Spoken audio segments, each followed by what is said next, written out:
मराठा समाज निवडून देतो पण आणि काम नाही केलं तर दात पाडतो पण सत्ता आली म्हणून लय मागायचं नाही असं मनोज जरांगे पाटील यांनी उद्गार केलेले आहेत। नमस्कार मित्रांनो, लोकसंग्रहमध्ये आपले स्वागत आहे। चॅनलवरती आला असाल तर चॅनलला लगेच सबस्क्राईब करून व्हिडिओ शेअर करायला विसरू नका। हे मराठा समाज असा आहे की ह्यो देतो पण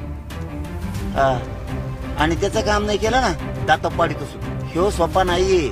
सहज सत्ता आली म्हणून माजायचं नाही, बेमानी मराठी शिकायची नाही। तुम्हाला सांगतो हो, मराठ्यांशी बेमानी करायला एवढं जड जाईल ना तुम्हाला वाटून सरकार फारकर हातात आहे, आमच्या सत्ता हातात आहे। इथं मराठ्या पुढं काही नाही, मराठीशी बेमानी करू नका। इतकं वाईट परिणामाला सामोरं जावं लागेल तुम्हाला।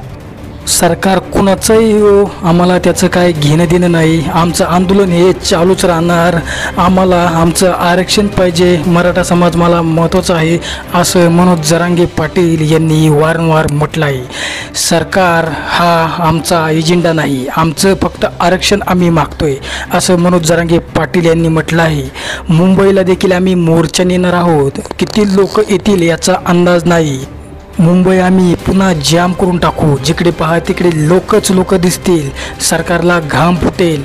आम्हाला फक्त आरक्षण मागतोय असं मनोज जरांगे पाटील यांनी पुन्हा उद्गार केलेला आहे। महाराष्ट्रात मराठ्यांशिवाय कुठलंही सरकार चालत नाही। तुम्हाला मराठ्यांनी निवडून दिलं आहे, मराठ्यांची कामे तुम्हाला करावी लागतील।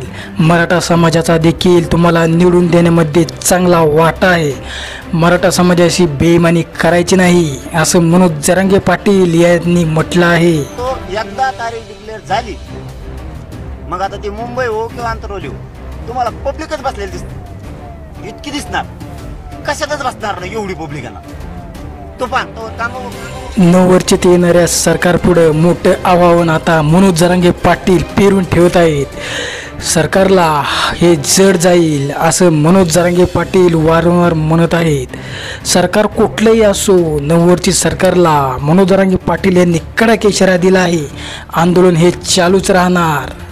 तो जर एकदा रस्त्यावर आला बिथरला ना, तुमचं काही खरं नाही बरं का। तुम्हाला सरळ सांगतो मी, याच्या कुणीच नाद लागत नाही। शांत आहे तो शांत नाही, एकदा जर बिघाडा ना कोणाच्याच बापाला घेत नाही, अवघड आहे। आता हे पाहणं मराठा समाज रस्त्यावरती उतरला तर खूप जड जाईल असा कडक इशारा देखील मनोज जरांगे पाटील यांनी नववर्षी सरकारला दिला आहे।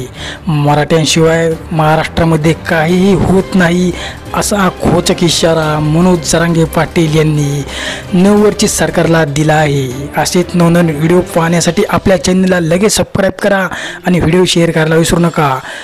धन्यवाद।